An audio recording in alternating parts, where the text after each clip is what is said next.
Hi friends, నేను మీ పావనిని. Welcome back to our channel. ఈ రోజు మనం చేసే రెసిపీ వచ్చేసి సేమియా మిక్చర్ ఎలా చేయాలో చూపించబోతున్నానండి.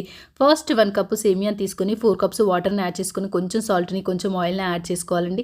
వాటర్ అనేది మనకి బాగా బాయిల్ అయిన తర్వాతకి దీంట్లోకి సేమియాని యాడ్ చేసేసుకొని మంచి బాయిల్ చేసుకోవాలి. సేమియా అనేది బాయిల్ అయిపోయిన తర్వాతకి ఒక స్టెయినర్లోకి యాడ్ చేసేసుకొని మీద నుంచి 1 కప్పు కూల్ వాటర్ని యాడ్ చేయడం వల్ల సేమియా అనేది మనకి మెత్తగా కాకుండా ఉంటుందండి. మిక్సింగ్ బౌల్ తీసుకొని దాంట్లోకి మనం 2 టేబుల్ స్పూన్ బియ్యపిండి, 2 tablespoon cornflour, 1 tablespoon మైదాపిండిని యాడ్ చేసుకొని కొంచెం పసుపుని యాడ్ చేసుకొని హాఫ్ టేబుల్ స్పూన్ కారంని, పావు టేబుల్ స్పూన్స్ సాల్ట్‌ని యాడ్ చేసేసుకొని మంచిగా కలుపుకోవాలండి.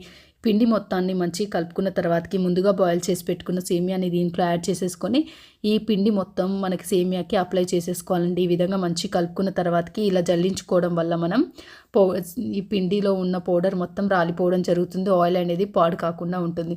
ఇలా వేసేసుకొని డైరెక్ట్ ఆయిల్లోనైనా వేసుకోవచ్చు. ఇక్కడ నేను స్టెయినర్లో యాడ్ చేసి చూపిస్తున్నానుగా, ఈ విధంగానైనా వేసుకొని మీరు మొత్తం సేమియాని ఇదే విధంగా మంచిగా ఫ్రై చేసి తీసుకోవచ్చు ఫ్రెండ్స్. ఇలా చేసుకున్న తర్వాతకి